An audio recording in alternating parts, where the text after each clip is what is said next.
ఒరే మైకేల్, నువ్వు కేకరా.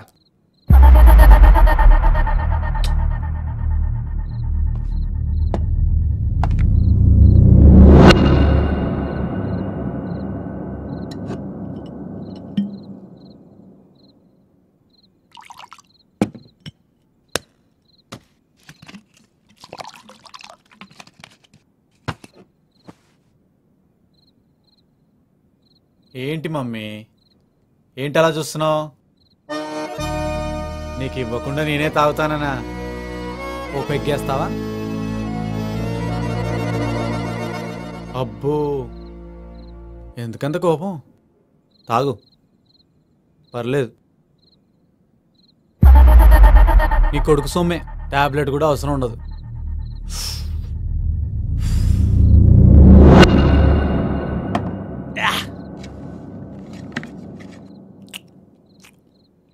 మమ్మీ, నీకోసం ఓ సాంగ్ డెడికేట్ చేస్తాను. Let's enjoy, just entertainment, enjoy చేద్దాం.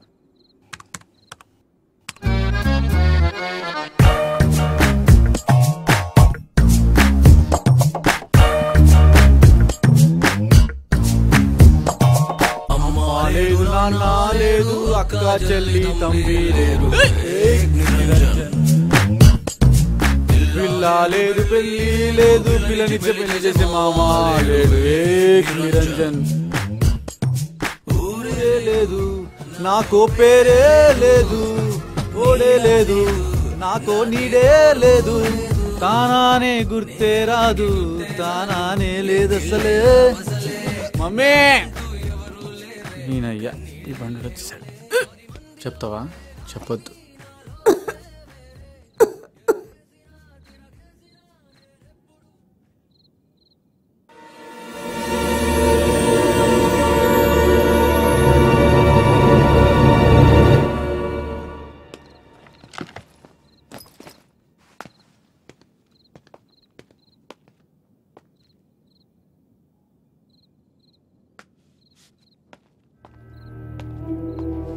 సారీ రా, నీ పర్మిషన్ లేకుండా మందాగేసా. జస్ట్ ఫర్ ఫన్ రా, ఏదో అమ్మ కూడా కొంచెం చేంజ్ ఉంటుందని. రే, ఏమైందిరా? ఆఫీస్ అమౌంట్లో 50,000 మిస్ అయిందిరా. రే, మిస్ అయిందా? నొక్కేసావా? నువ్వు కూడానా? ప్రామిస్ రా, ఆఫీస్లో లెక్కెడితే కరెక్ట్గా ఉంది, బ్యాంకులో లెక్కెడితే షార్టేజ్ వచ్చిందిరా. అరే, 3-4 రోజుల్లో డబ్బులు కట్టకపోతే అరెస్ట్ చేస్తారంటరా. అమ్మ కండిషన్ చూస్తే సీరియస్గా ఉంది, ఇప్పుడు ఏం చేయాలో అర్థం అవట్లేదురా. అరే అరే, నీ దగ్గర ఉంటే అడ్జస్ట్ చేయరా, మళ్ళీ నేను ఉన్నప్పుడు ఇస్తాను. రే, టైట్ రా, యూఎస్ నుంచి వచ్చే చెక్లే రాలేదు, కొరియర్ డిలే. అయినా నీకు వచ్చినప్పటి నుంచి ఒక మాట చెప్పాలనుకున్నాను రా, నీ కష్టాలన్నీ ఇంటి వల్లేరా. అర్జెంటుగా ఇల్లు మార్చేయాలరా, వాస్తవం బాగాలేదురా. అంతా నా కర్మరా, నా కర్మ. అరే, ఏడ్చుకుంటూ కూర్చుంటే పోయిన డబ్బేనా పరిగెట్టుకొస్తుందా? ఇప్పుడు ఏం చేయాలో తెలియట్లేదురా. ఒక పని చేయి, అర్జెంటుగా వెళ్ళి డైరెక్ట్గా మీ బాస్ కాల్ పట్టేసుకో. ఈ ఏడుపేదో అక్కడ ఏడ్చామనుకో వర్కౌట్ అవుతుంది. అయినా కోట్లులోనికి వేయలేని లెక్కారా. కానీ మా బాస్ అడ్రస్ కనిపెట్టాలరా. కొలంబస్ కొంపలో కూర్చుంటే అమెరికన్ కనిపెట్టేవాడా? సరేరా, నేను ఎలాగైనా వెళ్ళి బాస్ని వెతికి పట్టుకుంటాను. That's like my man. Cheers రా. Can you show your presentation? Yeah.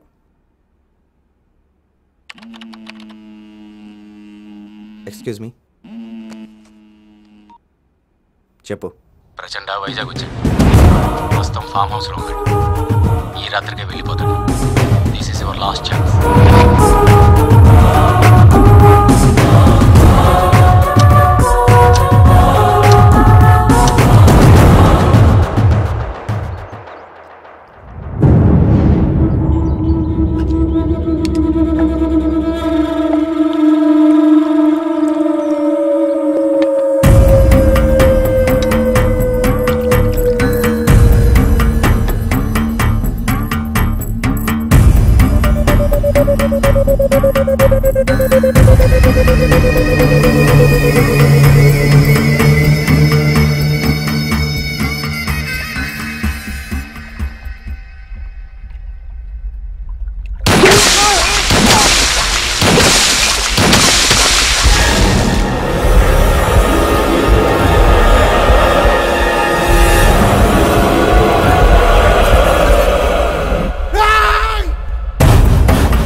ఏంట్రా ఇది? చదువుకునే రోజుల్లో సమాజం సామాజిక న్యాయం అనేవాడివి. ఇప్పటికీ అదే చేస్తున్నాను. ఆ మాటకే కట్టుబడి ఉన్నాను. ఏంటి మనుషుల్ని చంపడమా? జర్నలిస్ట్గా చేయలేని పనిని ఒక కామన్ మ్యాన్గా చేస్తున్నాను. చేసే పని అదే, కానీ పద్ధతే వేరు. టైం ఇచ్చిన జడ్జిమెంట్ రా ఇది. దానికి నేను ఎగ్జామ్షన్ కాదు. కాలేజ్ డేస్ అయిన తర్వాత జర్నలిస్ట్గా నా కెరీర్ స్టార్ట్ అయినప్పుడు నాకు రోల్ మోడల్ దొరికాడు. కానీ అప్పటికే నేను అడుగులేద్దాం అనుకున్న దారిలో అతను ఆల్రెడీ పరుగులు తీస్తున్నాడు. ఆ అడుగులేస్తూ నడక నేర్చుకుంటూ ఆ వైబ్రేషన్స్కి ఇన్స్పైర్ అయ్యి ముందుకెళ్దాం అనుకున్నాను. అతను సమాజాన్ని మేల్కొల్పే పని చేసేవాడు. పని చేయడానికే మేల్కొని ఉండేవాడు. వర్క్ విషయంలో అతని సిద్ధాంతం ఒకటే: హూ ఎవర్